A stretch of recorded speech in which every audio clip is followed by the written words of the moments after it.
Un grazie di cuore al maestro Giovanni Andreoli per aver diretto in maniera fantastica il suo coro, i 60 elementi. Grazie anche al maestro Pina Riccardo che ha accompagnato al piano, all'ente lirico rappresentato qui da Mario Marchetti, presidente del comitato di indirizzo.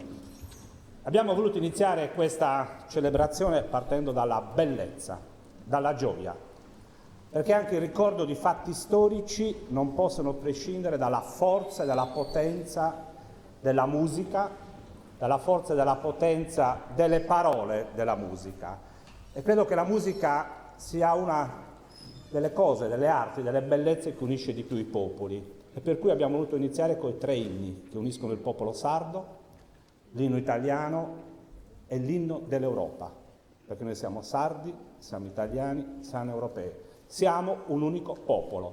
Per questo abbiamo voluto iniziare con questi 3 inni, con l'inno alla gioia e alla bellezza, e per cui io vi ringrazio di cuore perché avete reso ancora più ricca questa giornata che iniziamo a celebrare, perché credo che voi rappresentate non soltanto nella vostra qualità di artisti, di musicisti, ma rappresentate anche una grande realtà su cui la Sardegna, non soltanto Cagliari, ringrazio anche il sindaco di Cagliari, Massimo Zedda, è presente, che è l'ente lirico.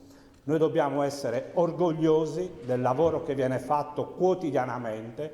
Voi ne abbiamo avuto un breve spaccato, sappiamo il lavoro che fate quotidianamente, lo studio, quello che fate in Sardegna, perché credo che la bellezza dell'arte, la bellezza della musica renda tutti migliori. Per cui grazie ancora di cuore per la vostra presenza qui oggi.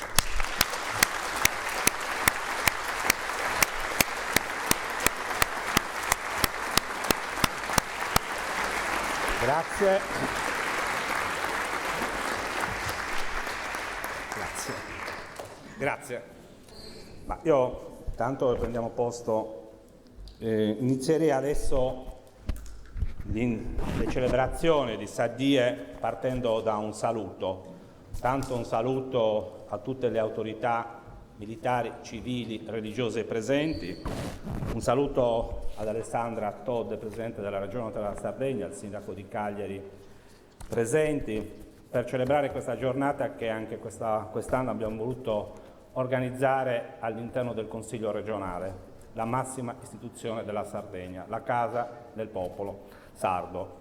L'abbiamo fatto con rappresentanti vari, ma soprattutto lo vogliamo fare come ormai ci siamo voluti identificare con la presenza dei giovani, degli studenti, e abbiamo invitato l'Istituto di Istruzione Superiore Giovanni Ciusa di Nuoro, accompagnato dalla dirigente Silvia Meloni, l'Istituto Comprensivo Statale Giovanni Antonio Muggiano di Orosei, accompagnati sempre dalla dirigente Silvia Meloni, perché è importante per noi avere questo filo conduttore con i giovani, con la scuola, con quelli che sono il futuro. Per cui Saddie quest'anno rappresenta proprio e vuole rappresentare Saddie 2025, la storia e il futuro, le radici e le ali, perché il 14 settembre del 1993, con la legge regionale 44, fu istituita la Giornata Nazionale del Popolo Sardo, in ricordo dell'insurrezione popolare avvenuta nel 1794, che portò alla cacciata da Cagliari e dalla Sardegna dei piemontesi e del viceré Balbiano. Con questo provvedimento la politica ha avviato una nuova stagione attenta ai temi dell'identità, dei diritti dei territori e si continuò una nuova necessaria ricerca, riflessione sulla nostra autonomia e sulla nostra specialità. Per cui ringrazio anche il Comitato di Saddie che continua a mantenere vive questi valori e costantemente svolge un lavoro importantissimo, non soltanto in questa giornata il Comitato, ma costantemente nelle scuole, aprendo dibattiti, confronti. Per cui ringrazio tutto il Comitato qui presente e chi prenderà la parola dopo di me. Ma dopo 32 anni di distanza dal varo del provvedimento, il dibattito sui grandi temi dell'autonomia, della specialità, sui valori comuni di unità e di condivisione, quanto mai attuale, e oggi, giorno di Saddie, vogliamo ancora una volta confrontarci. Lo faremo in quest'Aula con gli altri interventi, lo stiamo facendo in tantissime iniziative in tutta la Sardegna, perché la giornata di oggi è dedicata alle celebrazioni, ma le riflessioni, la ricerca e l'attualità quei valori, per quanto riguarda le grandi sfide che abbiamo noi di fronte, ci devono impegnare, ognuno di noi per il proprio ruolo che svolge, a continuare a mantenere vivo quello spirito di identità, di diritti dei territori sardi e soprattutto di autonomia della Sardegna. Il tema per cui di questo 28 aprile che abbiamo voluto dare, che ha voluto dare il Comitato e che ringrazio e devo dire che faccio mio e mi riconosco, le radici e le ali, ci aiuta a riflettere su chi siamo e da dove veniamo. La storia e gli insegnamenti che arrivano dal passato sono le nostre radici, da cui dobbiamo partire per volare verso il futuro. Guardate, la storia della nostra isola purtroppo è ancora poco conosciuta, non solo da noi, ma soprattutto è poco conosciuta dai giovani.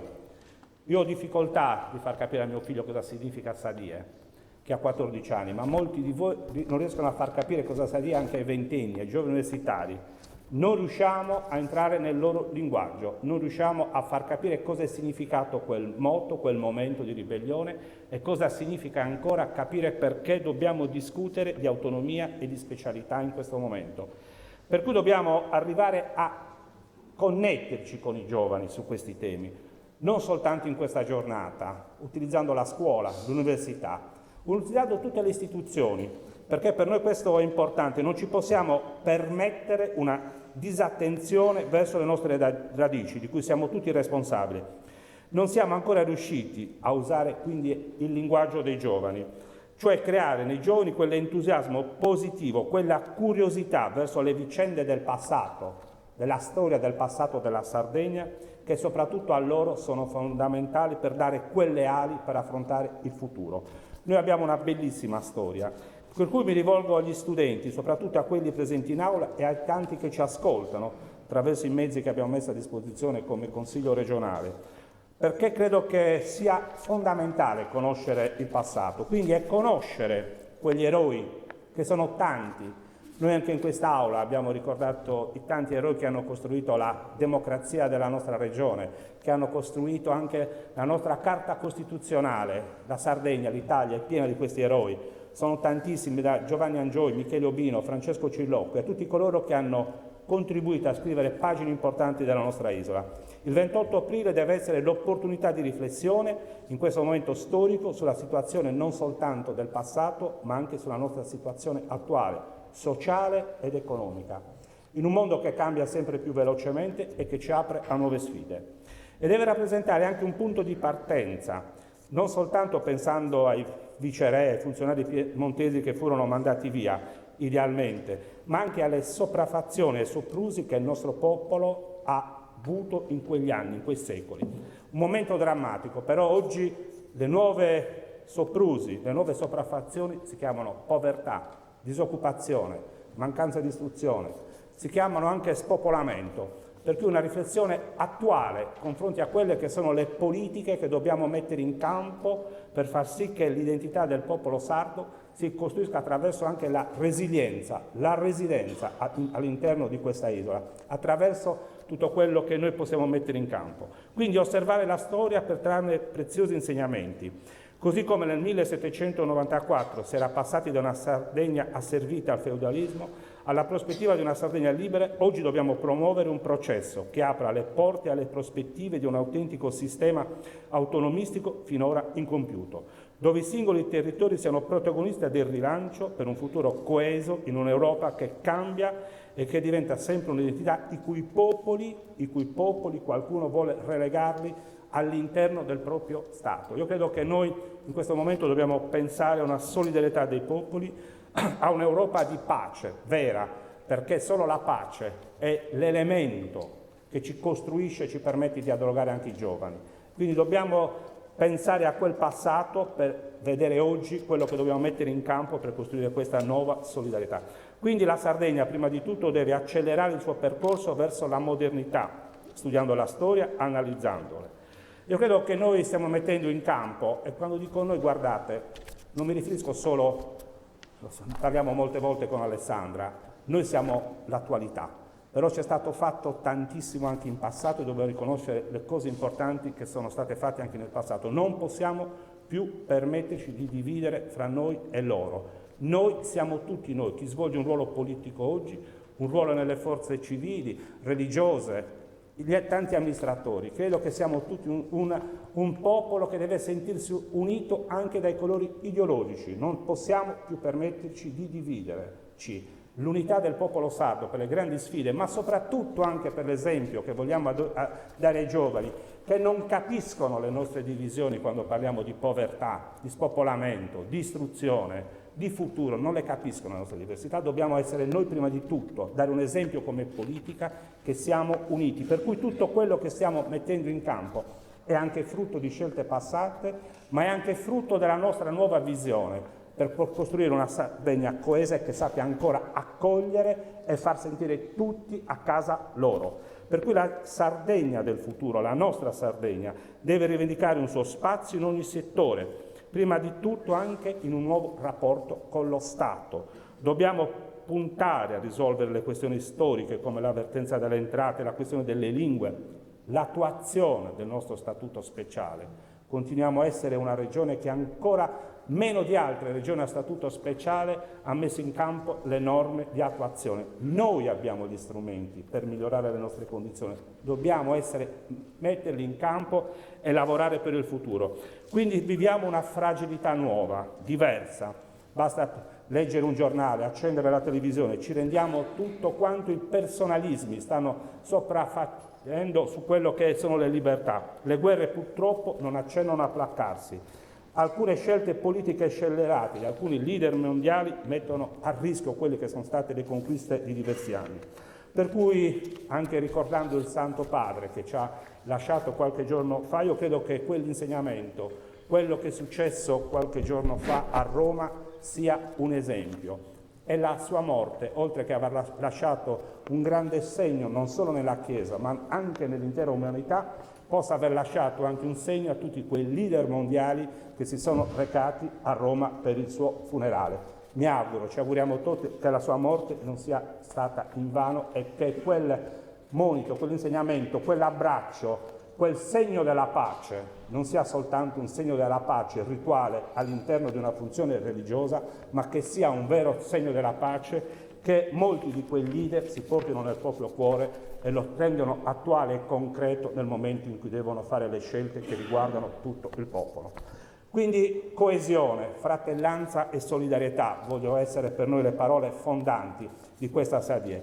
Quindi io credo che tutti dobbiamo metterci a disposizione se vogliamo ricordare quel 1794, perché le grandi opportunità non riguardano più solo noi, ma la Sardegna deve volare verso un futuro migliore. Lo dobbiamo fare prima di tutto per loro, per i giovani e per le grandi opportunità di cui dobbiamo fare diventare tutti noi, ma soprattutto tutti i ragazzi che ci ascoltano, i cittadini del futuro. Buona Sadie a tutti quanti.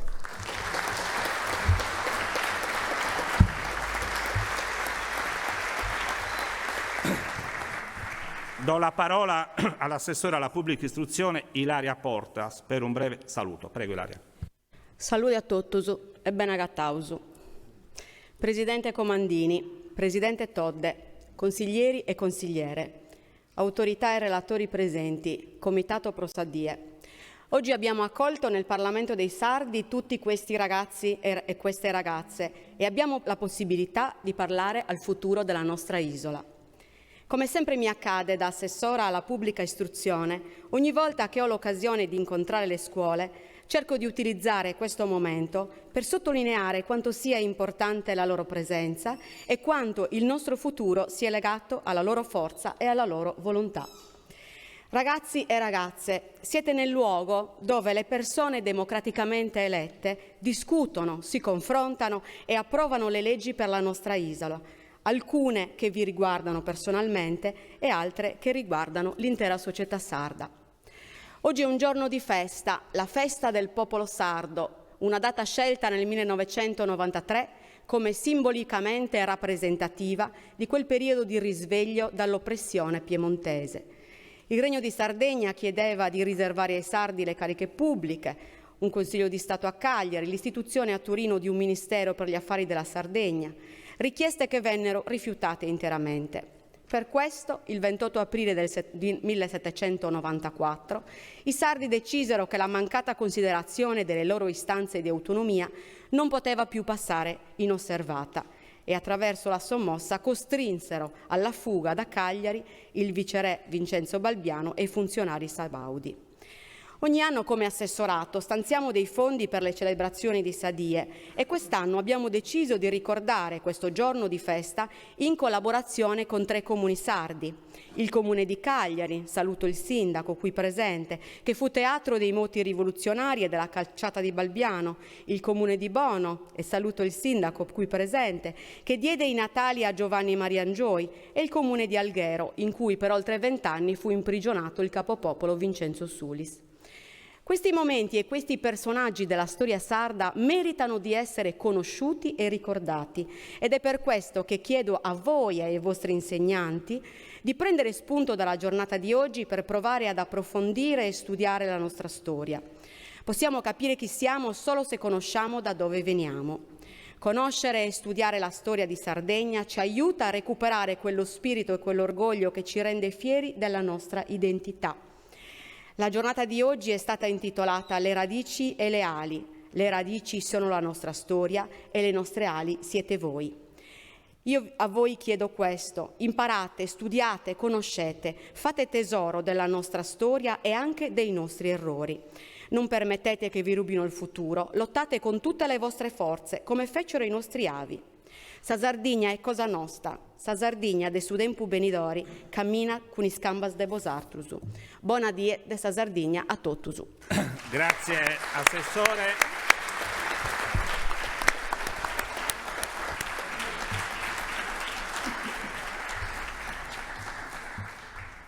Come ho detto in precedenza, è importantissimo il lavoro che fa il Comitato di Sadie, per cui ora do la parola all'Avvocato Antonello Angioni, che invito per un contributo importante su Sadie e Sardegna, le ali e le radici. Prego.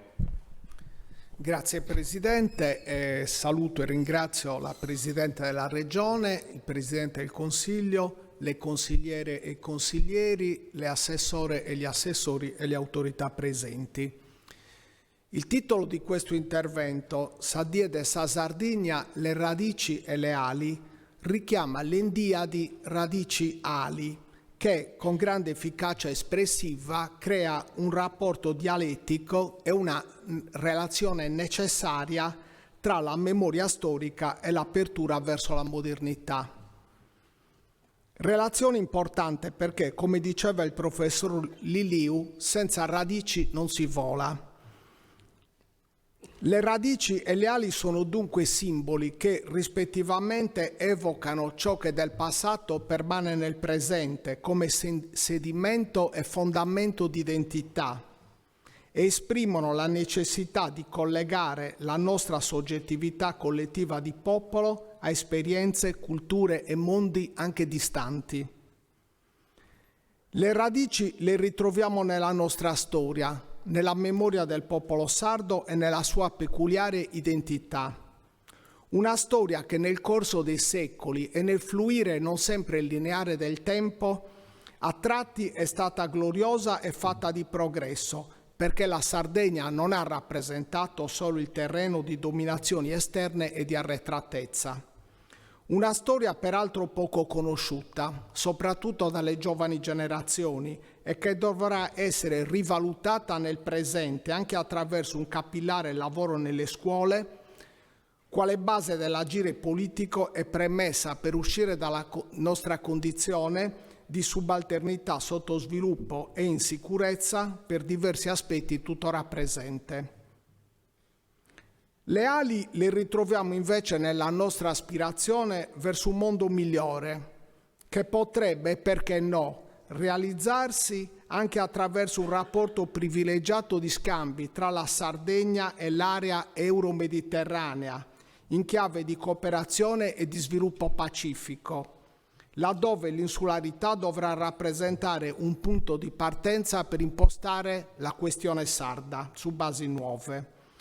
Questione che, sempre attingendo dall'Iliu, potremmo più correttamente definire nazionale sarda e che, pur essendo stata approfondita solo da epoca relativamente recente, penso in particolare a Giovanni Battista Tuveri, che per la prima volta diede forma compiuta e moderna a tale espressione, rimanda a un passato molto lontano, a un fascio di questioni irrisolte da molti secoli e alle istanze di un popolo distinto dai dominatori di turno che non ha ancora completato il proprio processo politico di autodeterminazione e di autogoverno.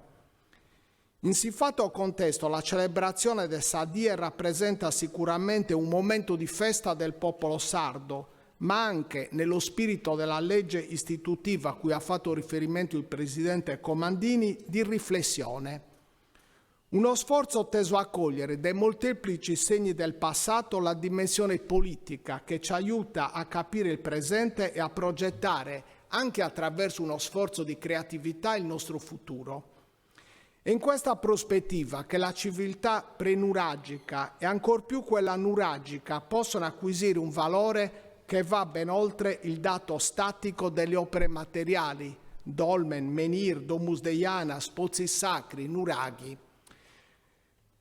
Perché quelle opere che ci riportano al ciclo del megalitismo che si sviluppò in ambito mediterraneo e non solo, testimoniano le vicende di un popolo che ha vissuto in questa terra, si è espresso, si è organizzato, dotandosi di regole di gerarchie e soprattutto ha lottato per la sua affermazione sino all'incontro-scontro con le culture dei popoli venuti dal mare che, più risoluti e dotati di una soverchiante forza militare, nel corso della sua lunga storia l'hanno conquistato e hanno impresso nel territorio i segni della loro egemonia, dai Punici ai Romani, dai Vandali ai Bizantini, dai Pisani ai Genovesi, dai Catalano-Aragonesi ai Piemontesi. Ed è proprio attraverso il contatto con le diverse civiltà venute dal mare che si è instaurato un continuo rapporto dialettico, fatto di aspri conflitti, ma anche di graduali integrazioni tra le forze autoctone e le forze esterne. I segni che l'uomo, in ogni tempo della sua presenza lasciato sul territorio, documentano ancora oggi come si è svolta nel corso dei secoli la storia della Sardegna. Oggi, se ci pensiamo, qualsiasi villaggio dell'isola è custode di memorie storiche e talvolta di tesori d'arte inestimabile. E la lingua, con prorompente vitalità, esprime il lungo cammino dei sardi, le origini e i diversi apporti culturali. La Sardegna è terra di lunghe persistenze, di radici forti, che racchiude i segni di una civiltà millenaria. Terra a lungo infestata da pirati, oggetto di continue occupazioni e di baratti di dominio che hanno dato vita a incroci di etnie che si sono via via innestate su un fondo autoctono, occulto e misterioso. Nel corso della loro plurisecolare vicenda, spesso i sardi hanno dovuto piegarsi ai propositi egemonici di entità statuali, economiche e culturali esterne, non solo sul piano geografico, ma anche da un punto di vista politico, perché diversamente orientate, diversamente a quanto andava maturando nell'isola. Tendenza questa favorita dalla situazione locale assai debole e frammentaria per poter organizzare forme di resistenza adeguata. La Sardegna è quindi rimasta una nazione incompiuta, aperta all'influsso di stirpi opposte, di genti e di culture diverse, spesso contrastanti e ostili tra loro. Dopo la lunga e complessa fase protostorica, più di 3.000 anni di storia, di culture e di tradizioni hanno determinato una stratificazione di civiltà difficilmente riscontrabile altrove. Oggi abbiamo un'isola ricca di bellezze archeologiche, artistiche e paesaggistiche che costituiscono una componente essenziale della nostra identità e affascinano il visitatore sin dal primo incontro. Questa terra, grembo di un'antica civiltà che l'isolamento e il tempo hanno frantumato e disperso in 1000 cantoni ma ricondotti a unità, nel corso della sua tormentata vicenda a volte ha brillato di luce propria. Penso alla civiltà nuragica ma anche all'età giudicale, a volte è scomparsa quando il cielo della storia si è offuscato per lasciare spazio a dominazioni esterne. Tuttavia va detto che ogni popolo che è sbarcato in questa terra ha portato non solo segni di potere e desideri di egemonia, ma anche pezzi di vita, radici, cultura e talvolta speranze di libertà e di progresso. In ogni caso l'elemento esterno si è sempre dovuto confrontare, misurare col carattere fortemente conservativo della civiltà sarda e delle sue genti, e anche in ciò risiede la grande forza, il fascino e la vitalità della Sardegna, la sua costante resistenziale, per usare ancora una volta un'efficace espressione del professor Liliu. Ma va anche detto che nel corso di questo lungo e tormentato cammino il popolo sardo, pur esprimendo una civiltà dotata dei requisiti positivi per resistere allo strapotere delle forze esterne, per conseguire attraverso una graduale evoluzione una sua autonoma personalità storica, non seppe mai uscire effettivamente da una condizione tribale per fondersi in uno Stato organizzato, forte e compatto. Anche la vicenda del triennio della Sarda Rivoluzione 1793-1796, ma io sarei propenso a estendere il periodo rivoluzionario sino al 1812 e dunque per un intero ventennio che si conclude col sacrificio dei martiri di Palabanda. E al riguardo ricordo che ieri, per iniziativa del Comune di Cagliari, è stata ripristinata la targa che ricorda l'episodio. Ieri era anche l'anniversario della morte di Antonio Gramsci, che, studente liceale, per un certo periodo abitò in un appartamento nel corso Vittorio Emanuele, a poche decine di metri proprio dall'Arco di Palabanda, da Secamanna, come si chiamava a Cagliari. Dicevo, ed è nell'ambito di questo ventennio rivoluzionario sardo che si colloca l'insurrezione cagliaritana dell'aprile del 1794, posta dalla regione autonoma della Sardegna a fondamento del Sadie della Sardegna, e che oggi celebriamo in quest'Aula. La vicenda, peraltro, ci ricorda, lo voglio sottolineare, anche l'assenza di una classe dirigente in grado di tramutare la nazione sarda in uno Stato unitario e coeso, nazione che non è data solo dall'esistenza di un popolo stanziato in un territorio e dotato di un'identità condivisa, ma anche dal sentimento di appartenenza nazionale. Si rende quindi necessario uno sforzo serio e tenace, teso a ricomporre i frammenti tuttora sparsi del nostro passato e a disseppellire dall'oblio e dalle manipolazioni di parte i passaggi fondamentali che hanno segnato il divenire storico del popolo sardo e ne hanno forgiato la sua attuale fisionomia. In questo contesto l'analisi storiografica dovrà anche contribuire a dare una risposta ai molteplici problemi del presente, in quanto il sapere storico costituisce un'indispensabile premessa a quell'agire politico attraverso il quale si operano scelte che sono influenti per l'avvenire del popolo sardo. Non vi è dubbio che in questa prospettiva il sapere storico debba costituire il sale della ricerca culturale e dell'azione politica contemporanea che, facendo comprendere il passato, illumina il presente e può dare una solida consistenza all'impegno civile delle nuove generazioni. Lo storico è quindi chiamato a rimuovere le zone d'ombra, chiarire i punti ancora controversi e offrire gli anelli mancanti della catena che consentano di capire quei passaggi, e non sono pochi, delle vicende del popolo sardo rimasti ancora senza un'adeguata spiegazione. In termini politici, e mi avvio alla conclusione, vi è l'esigenza sempre più sentita di andare verso il recupero dei valori espressi dalla migliore tradizione autonomista e federalista sarda, che consente il rilancio di una moderna specialità con forti connotati di responsabilità e quindi di autogoverno che dovrà collocarsi nell'orizzonte europeo, mediterraneo e internazionale, dando al rinnovamento della società sarda un marcato carattere di apertura e di tensione verso gli orizzonti più avanzati della cultura, dell'economia e della politica, perché l'autonomia non può essere solo ricerca dei segni del passato, sia pure molto importanti per la costruzione dell'identità, ma deve anche rappresentare l'assunzione piena della responsabilità storica che un popolo ha rispetto al proprio diritto e dovere di governarsi e quindi può essere lo strumento per la costruzione del proprio futuro. Vi ringrazio, buona diedes a Sardegna a totus. Grazie Avvocato Angioni. Ora avremo un contributo poetico da parte di Alessandro Pili, studioso di cultura sarda. Invito Alessandro a avvicinarsi qui al podio.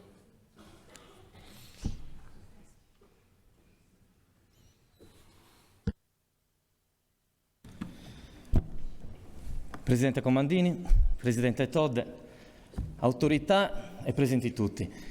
Oggi mi vedete in una veste un po' diversa, solitamente regalo sorrisi alla gente, però mi trovo di fronte all'anfiteatro della politica sarda per presentare qualcosa di diverso dai miei soliti sorrisi. Vorrei regalarvi altro oggi. Vorrei regalarvi una poesia che ho scritto dal titolo Batteros, dedicata appunto al simbolo della nostra terra. Questa poesia è nata a una domanda fattami da mia figlia di fronte a un istituto scolastico e mi aveva detto: papà, che significa quel simbolo, quella bandiera che tra la bandiera italiana e la bandiera europea?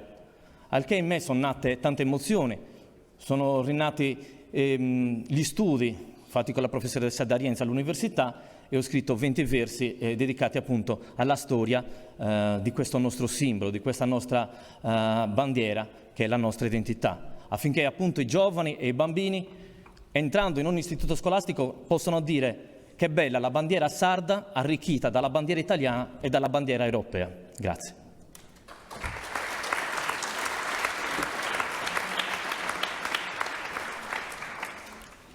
Batteros. Sosmoros, dei beri caltura. Invadio Ianan s'isula giudicale. Si stendardo dai manu regale o chia da sazzarda indipendenzia. Poco locos e sin cultura, gaicheria da sa pensata imperiale.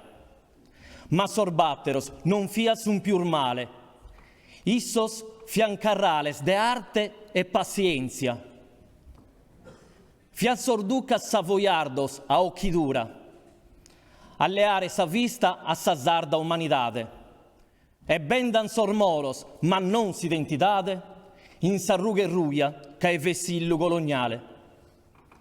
E su sardu, Emilio de cultura, dai suggerrei a salto piano, a sormoros dai sammano, desindipendenza insulare.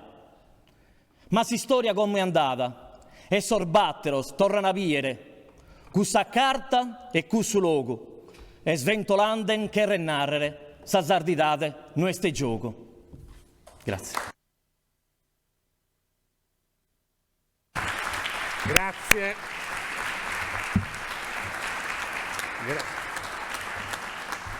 Ringrazio molto Alessandro per averci concesso questa poesia in questo momento. Grazie. Adesso diamo la parola a Marco Cocco, che è uno studente della classe quarta B Francesco Ciusa di Nuoro, per un breve intervento. Prego, Marco. Buongiorno a tutti e a tutte. Rivolgo il mio saluto e quello della scuola che qui rappresento, ossia l'Istituto di Istruzione Superiore Francesco Ciusa, al Presidente del Consiglio regionale Piero Comandini, alla Presidente della Regione Alessandra Todde e all'Assessore Ilaria Portas e alla nostra docente in particolare, la consigliera Lara Serra. Porgo anche il mio saluto a tutte le autorità civili, militari e religiose che sono qui presenti. Porgo il mio sentito ringraziamento alla mia dirigente, la professoressa Silvia Meloni, e ai docenti tutti per l'opportunità che mi è stata data qui oggi di intervenire in questa occasione così importante per noi sardi, desa Dietesa Sardigna, qui nell'aula consigliare dove prendono forma e anima le leggi poste a fondamento della vita del popolo sardo. Quando ho ricevuto la proposta di partecipare a questo incontro, ho accettato con immensa felicità, senza pensarci due volte. Iniziative come questa odierna ci servono per avvicinarci e cucire un legame che reputo preziosissimo con le istituzioni, un legame basato sul dialogo, sulla fiducia e sulla collaborazione reciproca. Oggi è una giornata importante, una festa, con la quale andiamo a ricordare i Vespri sardi. È quel lontano 28 aprile del 1794, giorno nel quale il popolo sardo rifiutò in maniera decisa il malgoverno sabaudo, cercando di uscire da un medioevo che, sulla nostra isola, continuava a durare. Con grande orgoglio ricordo una delle figure più importanti di questo evento, che era la figura di Giovanni Marian Giui, mio compaesano e appunto una delle figure più luminose di questa stagione. Magistrato del Regno di Sardegna e rivoluzionario che ebbe il coraggio di credere in una Sardegna nuova, libera dalle catene e dall'oppressione. Sappiamo che la rivolta non avrà l'esito sperato. John Marian Giui morirà esule in Francia e i sardi dimenticheranno l'ennesima disfatta, fino a voler quasi dimenticare la propria storia, la propria cultura e la propria lingua, un po' come è accaduto nel periodo a cavallo tra gli anni 60 e 70 del XX secolo. Infatti in quel periodo molti sardi hanno vissuto con un senso quasi di vergogna la propria storia e la propria cultura, guardando al proprio passato quasi con imbarazzo, cercando di uniformarsi a modelli culturali esterni e una conoscenza e trascurando quindi le proprie radici. Questo atteggiamento ha portato a una perdita costante della propria cultura e della propria storia, con il progressivo indebolimento sopra ogni cosa della nostra lingua. La lingua sarda non è solo un mezzo di comunicazione, ma un simbolo della nostra identità, un legame che ci unisce al passato e ci distingue nel presente. La lingua è la base su cui costruire la consapevolezza di chi siamo e da dove veniamo. È nostro dovere proteggerla affinché non vada perduta, perché perdere la lingua significa perdere una parte di noi stessi. Oggi, per fortuna, sta nascendo una nuova consapevolezza. Stiamo riscoprendo il valore della nostra identità, fatta di tradizioni, lingua e storia, e vivere con la coscienza di queste celebrazioni ci aiutano a percorrere questa strada. Va fatto un passo in avanti ora, rafforzare il legame con le istituzioni, perché spesso esse si trovano distanti da noi e noi, troppo frequentemente, non dimostriamo l'interesse e la partecipazione attiva alla vita pubblica. E questo ci porta ad essere avulsi dal processo di crescita della nostra terra e ad alimentare in modo sterile il nostro malcontento per le condizioni di arretratezza e inadeguatezza che avvertiamo. Concludo con un sentimento di speranza e di gratitudine. Speranza per un futuro che possiamo costruire insieme e gratitudine per questa occasione che ci permette di rafforzare la nostra comunità e il nostro senso di appartenenza. Pro un mondo bellissimo, pro poter dispensare cada bene. Grazie.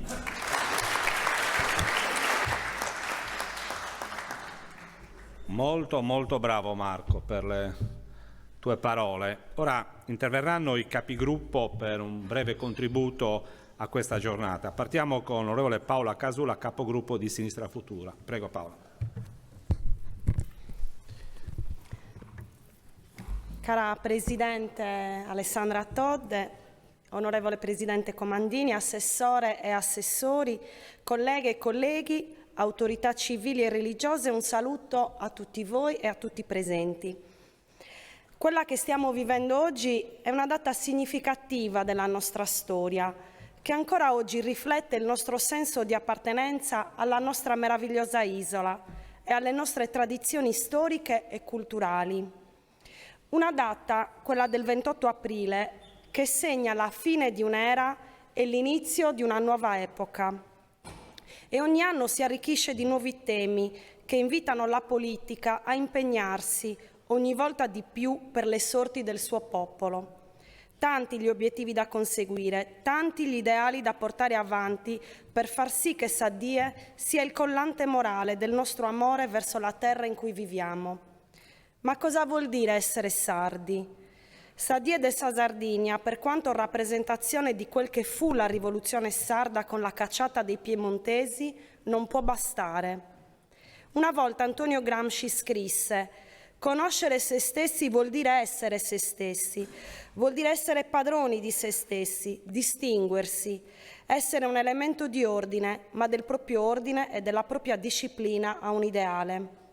Celebriamo la data del 28 aprile nel ricordo della lotta per il progresso e l'emancipazione, lo spirito di coscienza e di fratellanza, ma il presente ci dice che sta diminuendo la conoscenza delle nostre radici, che sono sempre meno le persone che conoscono la storia dei moti rivoluzionari sardi, sempre meno persone ne prendono coscienza, facendo proprio un comune sentire. La memoria va allenata e noi abbiamo il dovere morale e civile di tenerla viva, di tenere vivi gli esempi che compongono l'identità della nostra terra, esempi da cui non si può prescindere per il futuro. Le ali. La storia degli esseri umani, infatti, scivola via. Il miglior modo per prolungarla è che altri continuino a tramandarla e a insegnare quali siano stati gli errori da non ripetere, per fare di meglio. Quella che celebriamo oggi, infatti, è una sconfitta. Giovanni Maria Angioi non riuscì a vedere esaudito il proprio desiderio di vedere una Sardegna libera. Fu costretto ad andare in esilio in Francia e lì morire. Però Angioi è stato un uomo di spiccate doti morali e intellettuali. Rinunciò a una carriera di altissimo profilo e alle proprie risorse in nome di un ideale, per lasciare un patrimonio e una testimonianza credibile e genuina di libertà. Riuscire ad aprire una breccia nelle coscienze del popolo sardo. Grazie a lui tantissimi maturarono la consapevolezza che il riscatto civile sarebbe passato attraverso una ferma e fiera rivolta. Il 28 aprile è quindi un'esortazione a essere fedeli a noi stessi, a non dimenticare il sacrificio di chi ha combattuto e con determinazione si è opposto per la libertà dei sardi e delle future generazioni. Non ha importanza la sconfitta. Ciò che interessa è ciò che è accaduto in quei giorni, in quelle ore, l'insegnamento morale che ne deriva. Ecco perché oggi più che mai la rilettura critica dei fatti del 28 aprile è necessaria, non solo in questa data così importante. Domani probabilmente ci saremo già dimenticati di queste nostre parole. Torneremo alle nostre vite, come se Sadie fosse solo una tappa di passaggio obbligatoria durante l'anno. Sarebbe ora che la Sardegna prendesse coscienza di se stessa e facesse quel passo in più che serve a sfruttare appieno la propria autonomia. La sardità non va sventolata, ma praticata. È facile dirsi sardi, bisogna esserlo ed esserlo fino in fondo. Siamo di fronte a un vuoto culturale identitario enorme che va colmato. Per riuscirci abbiamo bisogno di iniziare un reale percorso di comprensione dei fatti accaduti che parta dalle scuole. E allora io faccio una provocazione. Apriamole le scuole il 28 aprile. Iniziamo a dare un senso a questa data nelle istituzioni che rappresentano meglio il nucleo educativo di bambine e bambini, ragazze e ragazzi. Mettiamo ragazze e ragazzi e il corpo docente al centro di una programmazione che tramandi racconti e discuta questa data. Ne discuta le conseguenze e il messaggio formativo che ci lascia in eredità. Impegniamoci affinché le nuove generazioni prendano coscienza della storia che li ha preceduti, che conoscano e comprendano il nostro passato, che ne colgano il valore e la potenza. In questo modo sia loro che tutti noi smetteremo di essere turisti casuali di fatti che sembrano essere stati vissuti altrove, come se non facessero parte del nostro tessuto culturale, politico e civile. Dobbiamo abitare il nostro passato per poter scrivere il nostro futuro, abitare le parole e i fatti, creare quel legame indissolubile. Gramsci, di cui ieri ricorreva l'anniversario della morte, disse: «La cultura è organizzazione, è presa di possesso della propria personalità, conquista di coscienza superiore, per la quale si riesce a comprendere il proprio valore storico, la propria funzione nella vita, i propri diritti, i propri doveri. E allora facciamo splendere la nostra appartenenza, facciamo germogliare nuove radici, impossessandoci con responsabilità della storia sarda e facendone un tesoro culturale da non dimenticare mai. Grazie e buona dia de sa Sardigna a tutti.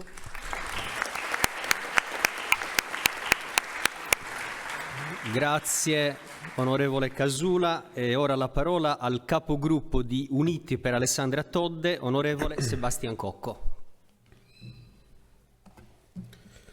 Grazie Presidente Frau, saluto lei, saluto la Presidente della Regione Alessandra Todde, i componenti della Giunta, le colleghe e i colleghi consiglieri, le autorità civili, militari e religiose presenti e il Comitato Sadie. La ricorrenza di oggi completa la serie in pochissimi giorni di celebrazioni in Sardegna di quelle che possiamo definire storie di liberazione. Il 25 aprile, venerdì scorso, abbiamo celebrato la festa della liberazione dal nostro paese dal nazifascismo, con importantissimo contributo dato dai sardi in termini di sacrifici eroici e di vite umane, purtroppo. Oggi ricordiamo la cacciata dei piemontesi nel 1794, in seguito all'insurrezione popolare nota come i Vespri Sardi, che vide la cacciata del viceré Balbiano e di oltre 500 funzionari sabaudi. Le ragioni sono state già indicate.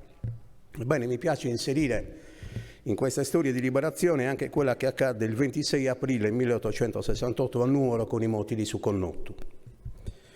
La rivolta di Suconnottu, guidata da una donna, da Paschella Zau, fu un episodio di ribellione verificatosi come effetto dell'emanazione nel 1865 di una legge con la quale si aboliva l'istituto degli ademprivi e si imponeva una tassazione particolarmente onerosa per il popolo.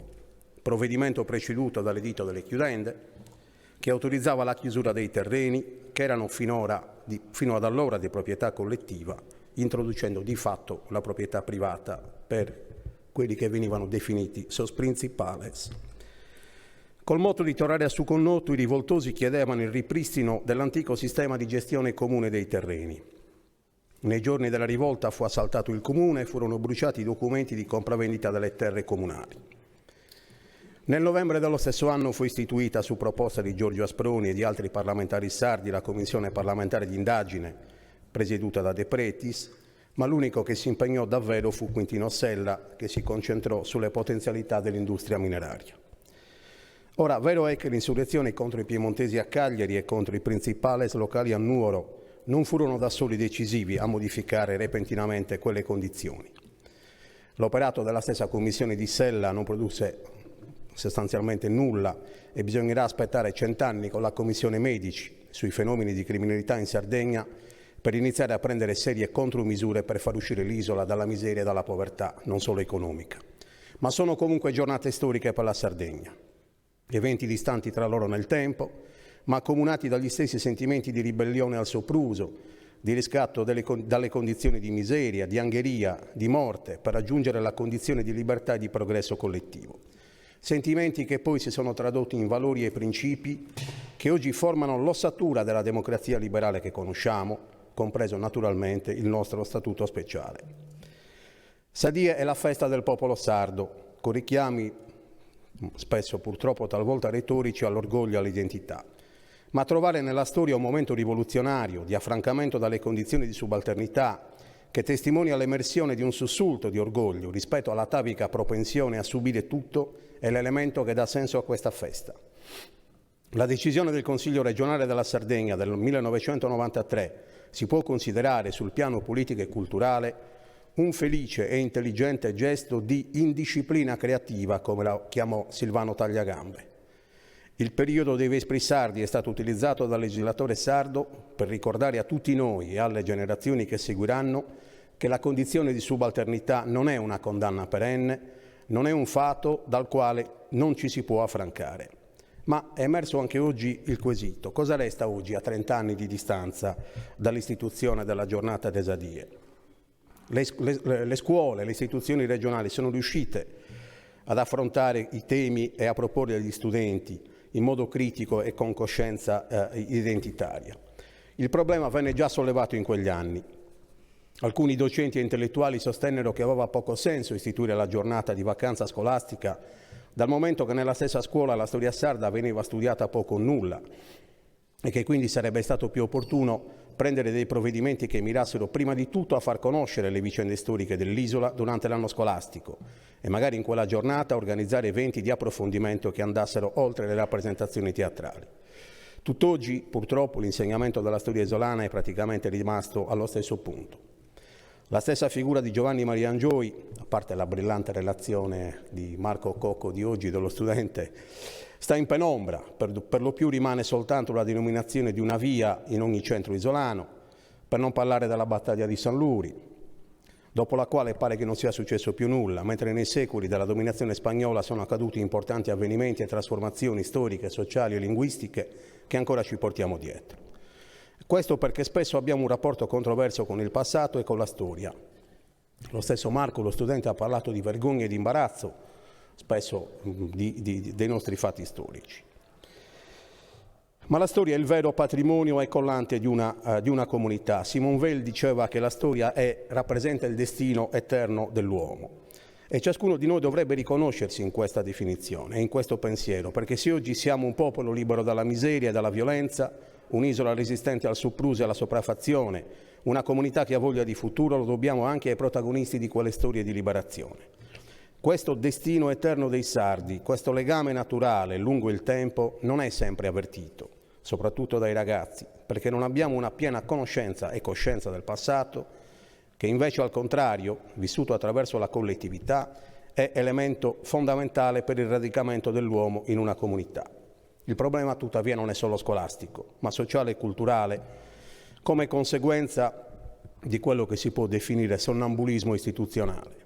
Basta riflettere sul fatto che nell'era dell'informazione, al posto di studiare seriamente e attingere dalle numerose fonti storiche che abbiamo a portata di clic, assistiamo impassibili alla vulgata dell'alimentazione di miti che con la vera storia della Sardegna poco c'entrano, perché è più facile gloriarci di leggenda, ammantarci di orgoglio isolano e congolarci sulla fierezza che trasudiamo dalle foto dove indossiamo gli abiti dei nostri avi, piuttosto appunto che studiare e approfondire. La stessa sorte è spettata a tante edizioni relative a questa giornata storica. Salvo il dibattito storico e politico e accademico, mi chiedo quanti ragazzi proprio in questi minuti stiano rileggendo i fatti di quella giornata del 28 aprile e quanti invece stiano vagando tra le amenità di TikTok. Sono sicuro invece che la Regione Sardegna e le istituzioni scolastiche si impegneranno a destinare energie e risorse per far uscire la storia della Sardegna e la sua cultura dal campo accademico e farla conoscere e studiare già nelle scuole e divulgarla maggiormente, in modo che si avvii un serio e critico percorso di conoscenza e comprensione del nostro passato. Ritengo molto apprezzabile l'iniziativa di oggi di disseminare le celebrazioni di quest'anno in 3 luoghi simbolo, Cagliari appunto, Bono e Alghero, a conferma del fatto che quella insurrezione non fu fatta solamente locale, cagliaritano, ma di tutto il popolo sardo.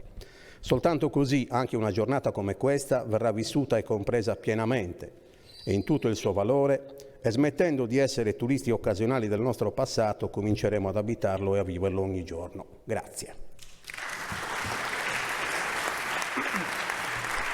Grazie onorevole Cocco. Ora la parola al capogruppo dei progressisti, onorevole Francesco Agus. Prego. Grazie Presidente, onorevoli colleghi. Funziona? Grazie Presidente. Gentile Presidente della Regione, onorevoli colleghi, gentili assessori, graditi ospiti di questa giornata importante. Oggi celebriamo Sardidesa Sardigna, giornata che ci invita a riflettere sulle radici della nostra identità e sulla lunga storia di autodeterminazione del popolo sardo. Gli avvenimenti del 1794, accaduti a poca distanza da quest'Aula, ci ricordano che la Sardegna ha saputo, anche nei momenti più difficili, rialzarsi e rivendicare dignità, giustizia e libertà. Ci ricorda anche che è forse proprietà di questo popolo, purtroppo, avere a che fare con i tirannos minores, anche se a cambiare sono gli abiti e gli accenti di volta in volta. Per gli studenti della nostra isola, oggi è soprattutto un giorno di vacanza, tra il 25 aprile e il 1 maggio. Io ho avuto la fortuna alle superiori di poter studiare questa storia grazie a un modulo extra di storia sarda affiancata a quella italiana. E quindi accanto allo studio del 1700 italiano ed europeo, le grandi rivoluzioni, ebbi la fortuna, nel momento in cui si forma la coscienza dell'individuo, quindi durante la scuola dell'obbligo, anche di entrare a contatto con questa storia. Ecco, Assessora Portas, sarebbe bello che questo tipo di esperienze non fossero affidate soltanto alla sensibilità di un professore o di un preside, ma fossero la regola nella nostra regione. Non celebriamo oggi solo un fatto storico che inizia e finisce. Riaffermiamo un sogno, quello di una Sardegna libera, capace di dialogare con l'Italia e con l'Europa da protagonista, senza subalternità né isolamento. Un sogno che allora, come oggi, richiede unità di intenti e capacità di superare le divisioni che troppo spesso ci hanno indebolito. E proprio da quella stagione rivoluzionaria dei protagonisti di allora, chi oggi, per vario titolo e con vari ruoli, fa parte della classe dirigente di quest'isola, deve trarre esempio. Il coraggio e la visione dei protagonisti di allora parla ancora oggi a una Sardegna che vuole essere padrona del proprio destino, che deve essere sufficiente a se stessa, ma non isolata, che sa cosa vuole. L'attività di quest'Aula negli ultimi lustri, purtroppo, non sempre è stata adeguata alle necessità. Pensiamo al nostro Statuto. È lo strumento che i padri costituenti ci hanno dato affinché si possa fare meglio, fare prima e fare per noi il vestito adatto alle nostre esigenze, senza avere il vestito creato sulle esigenze degli altri. Eppure, nonostante questo, siamo la regione che ha fatto meno leggi di attuazione dello Statuto tra le 5 regioni a Statuto speciale. Eppure, avendo piena competenza in materia di enti locali, non siamo stati capaci di dare ai comuni e alle province della nostra regione uno status migliore di quello delle province e dei comuni del resto del Paese. Anzi, ci siamo caratterizzati forse per non avere chiare le idee e per dover ogni 3 o 4 anni cambiare l'assetto istituzionale della nostra isola. Sono errori imperdonabili che l'attuale classe dirigente deve correggere. L'unità che invochiamo non è una parola vuota, è un obiettivo da costruire ogni giorno, dentro e fuori da quest'Aula. Serve rispetto e amore per le istituzioni, servono obiettivi nobili, serve rispetto per la società nel suo complesso e ascolto di questa, perché solo così possiamo affrontare le sfide storiche che ci attendono. Siamo chiamati, e chiudo, a raccogliere quell'eredità e a trasformarle in azioni concrete, a ridurre le disuguaglianze, a garantire i diritti, a creare opportunità per le nuove generazioni. Questo è il modo migliore per onorare la nostra storia e per gettare le basi di una nuova stagione di orgoglio e di progresso per la Sardegna. Grazie. Grazie.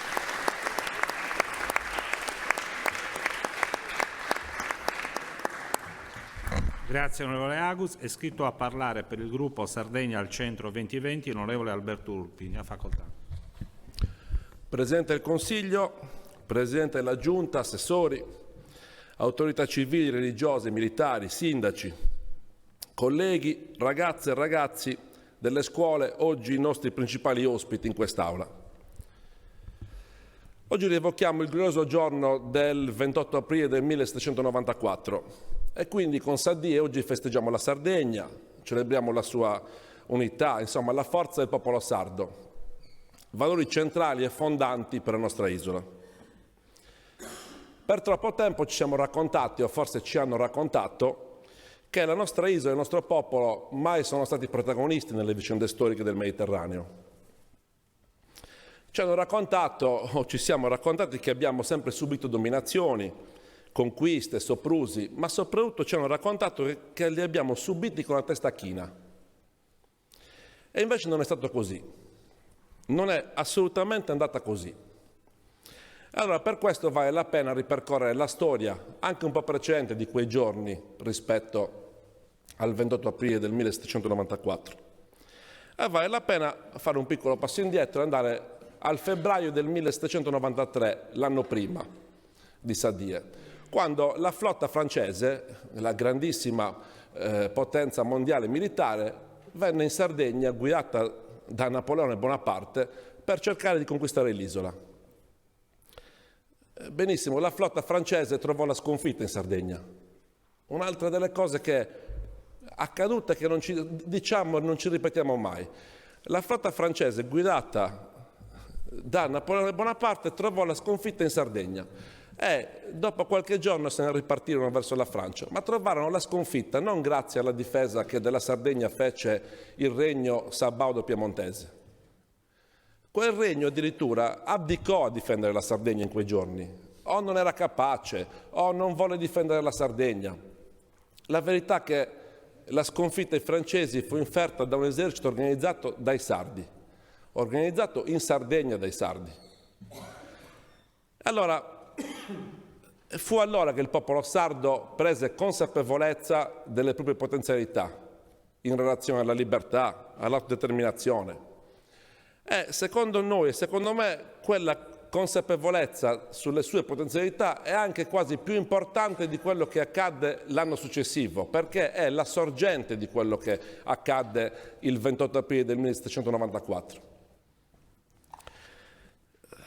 Tant'è che è da lì che in maniera poi infruttuosa furono proposte le 5 domande al regno piemontese. Quelle 5 domande nascono dopo la vittoria della Sardegna organizzata dai sardi in quel momento, quando ci siamo difesi da soli. E per trovare questa consapevolezza bisogna tornare indietro di ben 400 anni, come il collega Cocco prima ha citato, quando nel 1409 i giudicati sardi hanno sfidato la potenza mondiale militare più grande, che era la Corona d'Aragona, e hanno sfidato la Corona d'Aragona sui tributi, ma soprattutto sulla percezione di se stessi, cioè dei giudicati che in realtà erano organizzazioni moderne sulla giustizia, dal punto di vista normativo, dal punto di vista politico e amministrativo, che si reputavano stati autonomi. E fu la Corona d'Aragona che si sentì in dovere di arrivare nella piana di San Lui nel 1409, per quella che è appunto Sabatalla, si sentì in dovere di venire qui a porre fine ai giudicati sardi, perché facevano paura. Facevano paura quelle organizzazioni di stati moderni e liberi che erano giudicati sardi. Bene, tutto questo per dire che questo è successo in Sardegna, è stato pensato dal popolo sardo, è stato organizzato dal popolo sardo. Un popolo fiero, autonomo e all'avanguardia già da quel tempo nell'organizzazione delle proprie comunità. Un popolo che ha sempre cercato autonomia, indipendenza e forza nell'autodeterminarsi.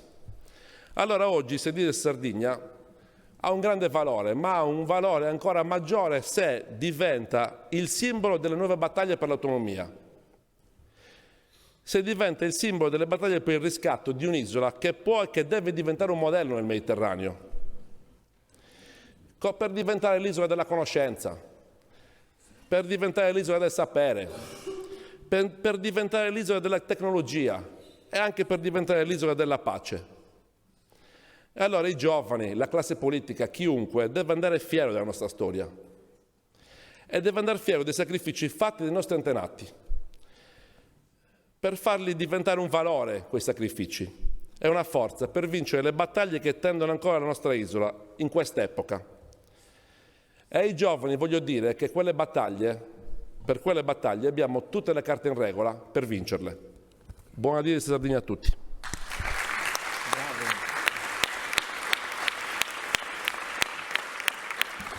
Grazie onorevole Urpi. Per il gruppo Alleanza Verdi e Sinistra interviene l'onorevole Maria Laura Orru. Sì, grazie Presidente.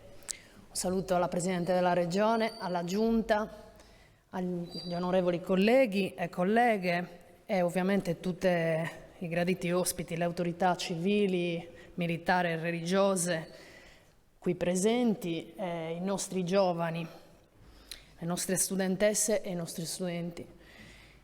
Chi mi ha preceduto ha effettivamente raccontato molto bene, ripercorso con chiarezza i fatti storici di quel 28 aprile 1794, quando il popolo sardo vinse e cacciò gli ennesimi invasori. Quel periodo però durò molto poco. Prima che fosse instaurata la Repubblica, prima che si fosse pronti a difenderla, i Savoia tornarono e ci fecero pagare per ogni testa sollevata. Alcuni morirono, altri si vendettero e molti sopportarono. Così, ancora una volta, la nostra più grande virtù, la resilienza, il sapersi piegare come canne al vento, senza spezzarsi, si rivelò poi anche una nostra debolezza, quasi una condanna. Ecco, proprio perché la storia insegna e non può essere un mero esercizio dialettico e di rappresentanza, noi oggi, soprattutto visto il periodo di crisi economica, ambientale e sociale, dobbiamo avere la forza e soprattutto il coraggio di capovolgere alcuni modelli sostenuti fin qui. L'attuale contesto internazionale di guerra e devastazione, la guerra mondiale per parti, ci sta portando soltanto distruzione, morte, povertà e disumanità. La stessa disumanità che riscontriamo nell'indifferenza, sempre più preoccupante, nei confronti di chi è più debole, fragile e di chi scappa da territori e realtà difficili, che spesso viene lasciato morire in mezzo al mare o portato in strutture lontane dai nostri occhi, come se le distanze salvassero le nostre coscienze. In questo contesto internazionale abbiamo l'obbligo di partire e ripartire da noi stessi, per influenzare con le nostre azioni i cambiamenti che vorremmo. Dobbiamo assumerci la responsabilità del nostro agire, sempre e comunque, per costruire una società più giusta, equa e umana. E dobbiamo farlo sempre, non quando conviene. Perché finché l'uomo non farà un salto di qualità e finché l'uomo non rinuncia alla violenza, al dominio della materia, al profitto a tutti i costi e al proprio interesse, spesso personale, tutto si ripete e si ripeterà in modo costante. Ecco, con l'augurio che dalla Sardegna, isola al centro del Mediterraneo, e attraverso il popolo sardo, soprattutto attraverso i nostri giovani, dalle parole di Marco, possa sollevarsi il vento di pace e di cambiamento, perché di questo abbiamo bisogno tutti e lo possiamo fare come popolo e quando popolo ci sentiamo uniti agli altri. Grazie. Grazie onorevole Urru. Ora la parola al capogruppo dei riformatori sardi, onorevole Umberto Ticca. Prego. Sì, grazie signor Vicepresidente, signora Presidente della Regione, signore della Giunta, onorevoli colleghe e colleghi, autorità civili e religiose presenti e graditi ospiti, ragazzi, coloro a cui più di tutti dovremmo rivolgere oggi i nostri ragionamenti, i nostri discorsi. Oggi celebriamo Sta Dies Sardigna, la giornata del popolo sardo. Per la mia generazione era soprattutto, come ha detto qualche collega prima di me, un giorno di vacanza che veniva aggiunto, però quella generazione ha avuto la fortuna che proprio perché quando eravamo bambini è stata aggiunta la festività e riconosciuta la festività per la Sardegna, probabilmente abbiamo vissuto una fase in cui ci venne spiegato il perché questo giorno ci fermavamo, perché dovevamo commemorare la giornata della liberazione per la Sardegna, subito dopo quella italiana. Però quella di oggi non la dobbiamo vivere solo come una ricorrenza storica, ma dobbiamo viverla come un'occasione preziosa per rinnovare il senso del nostro essere sardi, per rinnovare la nostra identità come popolo, identità e unità come popolo. Perché non dobbiamo viverla solo come senso di appartenenza alla terra, alla nostra terra, ma anche alla storia del nostro popolo, che ha lottato per la propria dignità, per la propria lingua e per la propria autonomia. E ricordare che nel 1794 i sardi si ribellarono non solo a un dominio esterno, ma soprattutto a un'idea di governo lontano, cieco e incapace di ascoltare i bisogni del territorio. È fondamentale ricordarci che da allora è cambiato tutto, ma in qualche modo dobbiamo sempre tenere presente il monito che serve sempre di più un governo che possa vivere le esigenze della gente, il bisogno di prossimità, di rappresentanza e di autonomia. E poi dobbiamo provare ad attualizzare questo ragionamento, ad attualizzare quelle che furono le battaglie di allora, perché oggi viviamo una Sardegna che fa parte dell'Italia e dell'Europa. E proprio per questo essere sardi non significa chiudersi, ma deve significare soprattutto contribuire con la nostra identità al destino comune, italiano ed europeo. E quindi essere sardi, italiani ed europei è una forza, non una contraddizione. Vuol dire avere radici profonde, ma allo stesso tempo orizzonti larghi, permetterci di ragionare come cittadini europei. Vuol dire portare la nostra storia dentro un progetto più grande, senza perdere mai però il legame con ciò che siamo, e a questo devono servire giornate come oggi. L'autonomia che difendiamo, quella scritta nello Statuto speciale, è una grande responsabilità, non un privilegio, e questa responsabilità la dobbiamo vivere per primi noi che operiamo nell'Assemblea legislativa sarda, perché la dobbiamo vivere come la responsabilità di sfruttare al meglio le potenzialità offerte da questo statuto speciale. La dobbiamo vivere con coraggio, visione, capacità di governare bene e soprattutto di trasmettere alle nuove generazioni tutto ciò. Perché oggi abbiamo un estremo bisogno di lavorare sullo statuto. Viverlo come responsabilità vuol dire anche vivere la responsabilità di doverlo attualizzare attraverso gli strumenti che la legge ci consente, attraverso le norme di attuazione dello statuto, quelle che poco fa è stato ricordato che in Sardegna abbiamo sfruttato molto meno che nelle altre regioni. Il paragone numerico è imbarazzante, ci sono regioni che sono arrivate fino a 200 norme di attuazione dello statuto, noi siamo fermi a una trentina, di cui 8 negli ultimi 15 anni, poco più di 15 anni. Questo ci dice quanto c'è bisogno di vivere lo statuto sardo, che ci dà l'autonomia come una grande responsabilità nel governo quotidiano della nostra isola. E infine voglio rivolgermi soprattutto alle ragazze e ai ragazzi delle scuole.